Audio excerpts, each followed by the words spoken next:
Hello, apostates. This is the Apostates Playground. This was going to be the beginning of a 2.0 format and just cruising along with a new workflow. But then the Supreme Court went and decided to start taking away rights and fucked that up. So, I don't know, maybe no more 2.0. I am Phineas the Apostate. And I'm CC version 1.27. It might be where the podcast as a whole Supreme Court. Yeah. What? So it might be where the podcast as a whole ends up, just on 1.27.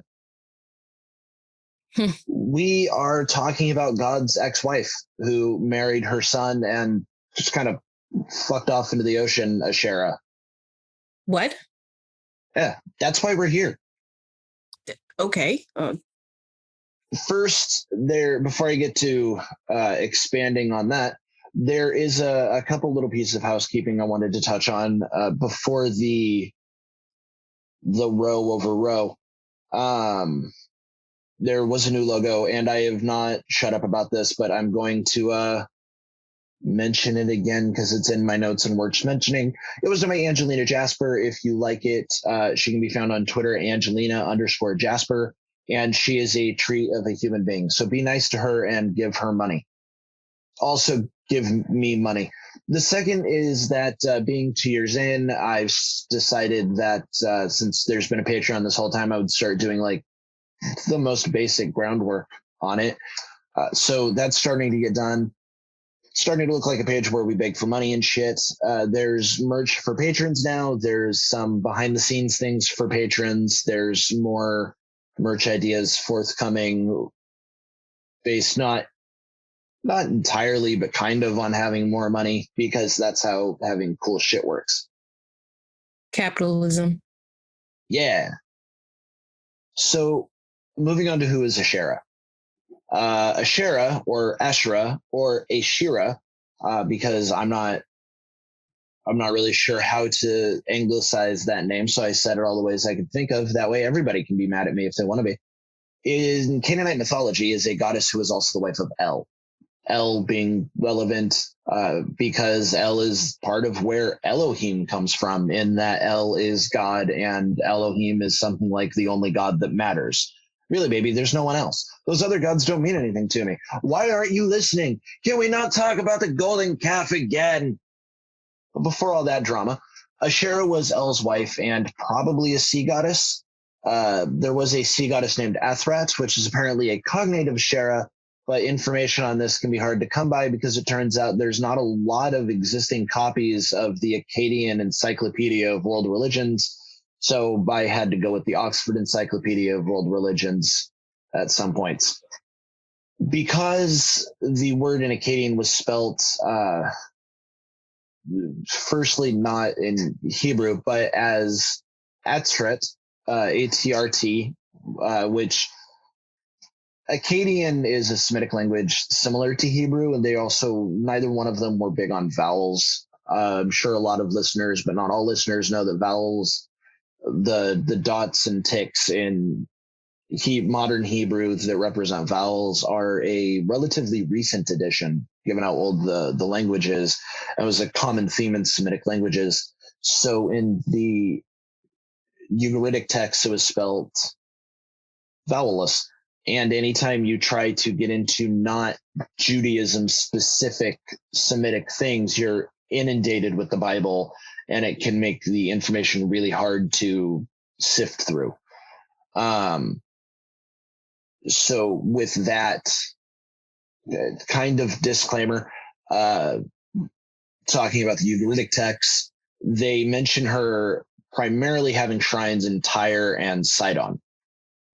Sidon? Oh, that's interesting. That's I think that's the name of a character from the game Breath of the Wild, from the mer people called the Zora. I mean, anybody listening probably already knows about Zelda, so yeah. Probably, but that's interesting. Yeah, like according to ZeldaUniverse.net, and probably my Hyrule Historia, if I ever opened it, now that I'm thinking about it. It's likely the case that either the city or the Bible character is where the inspiration for Prince Sidon's name came from. I think it's I think it's the coastal city instead of the guy from that big dumb book of genocide, probably, because awkward. Most likely. Although, speaking of genocide, I don't think this actually has anything to do with genocide. I just find segues hard to write. The Ugaritic texts are an ancient epic poem of King Carrot of Huber, Hubar, dating back to 1500 to 1200 BCE that uh, aren't super important here, but I think anthropology is neat, and I'll be damned if I study it in university for no reason. Tyre and Sidon are coastal cities in Lebanon and are two of the oldest inhabited places on the planet, which is mostly a fun fact, but also serves as a bit of background information insofar as when this information takes place. Lebanon is also directly north of modern Israel, which is an important fact because of the fact that the biblical texts are a mixture of northern and southern kingdom mythology and history. So they would have known about Lebanon. They believe they mentioned Lebanon in the Old Testament, and they would have been aware of the deities there. But the important point for the moment, put the rest of that in your pocket, is to say that she was popular with sailors and fishermen. There is also mention in the Ugaritic texts of Rubit Athrit Yum, which translates to the lady who traverses the sea or the lady who treads on the sea, with an allusion to a dragon, which is why now Leviathan in the show's canon will be recognized as a sexy sea goddess standing on the head of a giant and epic serpent like a boss. Found my new god, should I ever decide on having one, I guess. The lady who traverses the sea is such a badass title. She definitely condones dragging men into their watery depths, and as a misandrist, I approve. Oh yeah, no, it's the sea is like the earthly model of fuck around and find out. Yeah. We still haven't finished finding out. We're still in the finding out phase of the sea and gradually approaching the fucking around. Well, we're approaching the fuck around part and we're getting closer and closer to the find out. And I'm not looking forward to that. No, I mean, because like we can't be in the air over the sea fucking around without finding out. I mean, Amelia Earhart, the Myanmar Airlines flight, the Titanic, Cthulhu. I'm talking about what's down beneath. When we find the Innsmouth people. I did a whole I mean, not a fan of him because he was like a terrible person. Because his cat was named a racial slur. Oh yeah, and he had to say it so many times. But apparently he was just he did, and other races too. But like I'm a fan of the horror stuff that's come out of it. Like Lovecraft Country, by the way, is pretty good. I like that. But no, I'm a fan of the horror and stuff that's come from it and the way people have shaped it and done other stuff. I did read some of the Innsmouth stuff.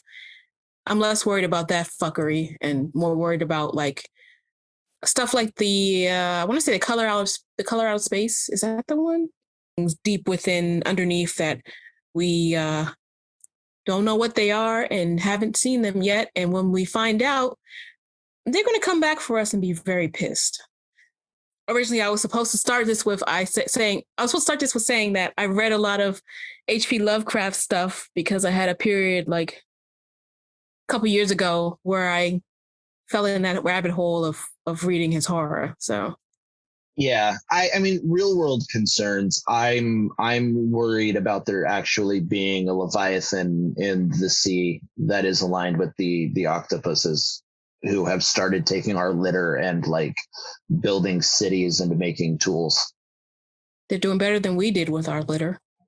They're recycling. They're like, we need to strike an alliance with the sea before fucking Asherah rides her dragon out of the ocean leading an army of just cephalopods in mech suits. Because that's the side I want to be on. I want to be on the cephalopod army and Dr. Pepper mech suits side. Although, to segue back, there is a weird piece of information from one of the articles that I was working on for this, which was from the Journal of Biblical Literature, that suggests that it's not likely that she would have been a totally awesome sea goddess who is awesome and great, because it would presuppose a confrontational relationship with water, which would be odd for a sea goddess, but that doesn't make any sense because, like, as far as I'm aware of, Poseidon didn't think that like horses and fish should fuck themselves. I don't know what you're getting at here. So when I drive, I don't have a confrontational relationship with the road. If anything, my issue is just with the place that I'm at being not the place I need to go. Saying that traversal makes a relationship with the thing you're traversing adversarial seems to say more about how Dave views the floor that he's walking on than it does about the translation of Atzerat's Yum. Oh, so Day is basically saying that she couldn't be the lady who traverses the sea. I don't understand. That's kind of his argument. Yeah, it doesn't make a lot of sense to me either. So it's hard to explain. It's a weird thought that Day had, or there's some really inside baseball information about ancient Canaanite spatial domain relationships. Because, like I said, the idea that her traversing the sea means that she is in a adversarial or confrontational relationship with the sea, like it is your response of not understanding is fair, because that doesn't make sense is my point. I couldn't really take Day's argument and twist it into a way that it made sense at all. There is alternately the possibility that it refers to a holy place instead of referring to one of her attributes. Kind of like how Bethel means house of El, Beth meaning house. So, and that's called Bethel because Jacob took a nap there one time in the Old Testament. And based on the information that I have and the fact that none of the articles or books I read really touched on it, I'm not comfortable making a conclusive claim on what it means, but it makes more sense to me that it would refer to her as a like domain thing, especially given the fact that she's referred to as Asherah multiple times, whereas God is never referred to Bethel or referred to as Bethel. So if it was a place, it wouldn't make sense that she's referred to it as a name. Kind of like how I never call you your house as a name. Okay, yeah. I was thinking I was along the right lines, but yeah. Yeah. That'd be weird. If anybody walked up on me and went, "Hey, Phineas's shitty trailer," that would be bizarre. So to me, for the moment, it's an open question, but I'm leaning towards it being who she is in the show's canon, which admittedly is some motivated reasoning because it sounds badass, or it sounds badass, or it sounds more badass. Asherah is also mentioned as being a mother goddess associated with Ninhursag and Namu from Sumer and Isis from Egypt. Her mother goddess aspect is one in which she has 70 children, which is a hell of a task. These 70 kids are apparently linked to the 7 guardian angels of Israel that is supposedly in First Enoch. I had trouble finding that and like nailing down a definite this is where it is. And in Arabic, these are the Sibn bin Arthrat, the 70 sons of Athrat. And in Arabic mythology, Athrat is a sun goddess. So, but that happens when you take different countries and start finding equivalents in gods. You find that aspects change over time. And little known fact, the best pantheons all have sun goddesses as women. I can't think of anything misandrous to say about that. Yeah, I mean, I can't prove it, but I'll stand by it. And one day we might start doing profiles on pagan pantheons and their sun goddesses, and we'll prove it. So there is also Kuchu. And as Kuchu, the mother and fertility goddess, there's a weird connection that I spotted that I have questions about, and apparently there are just fucking no answers.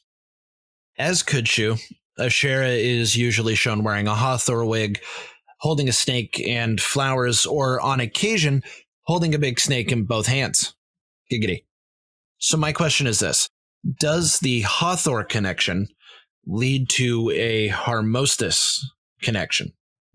Harmostus is Hathor's son and is a music god. Most famously, Harmostus is known to be worshipped as a golden calf. So my question would then be, how closely related were Kuchu and Harmostus in mythology? Would it be reasonable to conclude that if Kuchu, the Semitic goddess, and Hathor, the Egyptian goddess, were equivalent, and they may not have been, there's a lot of maybes and ifs here, would it be fair to cat Harmostus as one of the 70 sons? And in that case, would it be Israel going back to a form of Asherah worship by worshiping her kid? If Asherah is equivalent to Kuchu and Kuchu is equivalent to Hathor, then by the transitive property or hypothetical syllogism, Asherah is Kuchu. Would it be the Israelites going back and worshiping one of Asherah's kids as Hathor? I need an archaeologist, a logician, and an exorcist. Okay, I need to make sure I understood all that. Depicted wearing the wig of Hathor, and you're wondering if wearing the wig suggests she is also Hathor?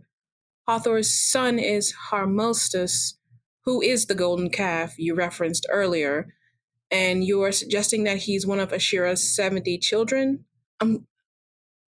Overall, I'm also just shuddering at the thought of that many children. That's a nightmare. That is a fucking nightmare. Yeah, I couldn't imagine keeping sane with that personal elementary school of children. And well, I'm not sure there actually is any there to cover. This series won't dwell on that too much. It's kind of just padding out this episode. But as we get closer to Exodus, it's something I'll definitely keep my eye out for, because after the Israelites were released from Egypt, they were worshiping the golden calf, which is Harmostus, the son of Hathor, who is represented in Kuchu, who is seen as equivalent to Asherah. So, yes, that's what I was wondering.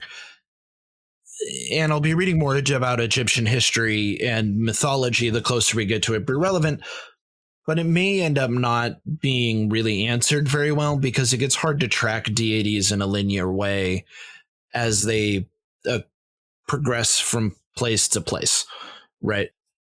Thor is equated to both Jupiter and Hercules by the Romans when they got up to fighting the Germans. It kind of gets all mixed up. But there is a precedent for ancient gods being equated to, in Thor's case, both a god and that god's half-kid. And I mainly mention the Kuchu Hathor thing because it is something that occurred to me that makes sense from a continuity perspective in the timeline of Asherah. At the end of this episode, just to summarize, because this one is a little shorter, Asherah was the consort of El, and probably also Baal. She was a sea goddess, a sun goddess, a lover, a child, a mother, a sinner, and a saint. And she does not feel ashamed. Also, she very much likes trees, which will come up and is actually really important. She also might be the equivalent of a sexy cow goddess and could be the face of that shattered the Canaanite religion. Next time on the Apostates Playground, squiddly diddly doo. Yeah, we we definitely need to talk more about her, especially since she started out saying she was God's ex-wife who just fucked off into the ocean. Actually, that's a whole mood right there. Yeah. I probably also oversold that. She probably started off there also. Her old place the whole time she was married to Yahweh, which is a pretty good idea because, he's a bad husband. You got to have a backup plan. That's true. She's really fortunate to have been able to keep her finances separate. Always keep your finances separate. It's really good advice. Store it in a mattress, lockbox. Cut open your neighbor, store it in there like they're a tauntaun. That is it for this episode. It was shorter than they have been, and if all goes right, that will be the new norm. But I don't have a lot of faith that everything will go right. And it hopefully will turn into more shorter episodes and longer series, because that will allow more episodes more quickly and will let me research more thoroughly, which has been eating at me. So I have been Phineas at the letter X, Essential Panda. I've been She Who Drowns Foolish Men at Shake a Shaman on Twitter. That handle might be changing in a bit. I'm not sure yet. The show is at Apostasy Powered. The website is theapostatesplayground.com. The Patreon is patreon.com/apostatesplayground. The PayPal is paypal.me/chat, is the $ existentizoid. My bank account number is and wow. Hate mail, comments, and love letters can be sent to powered@apostasy@gmail.com. I really need to start writing out these intros and outros to really carve them down. And I'm bad at checking email, good at checking DMs. I don't fucking know. I quit.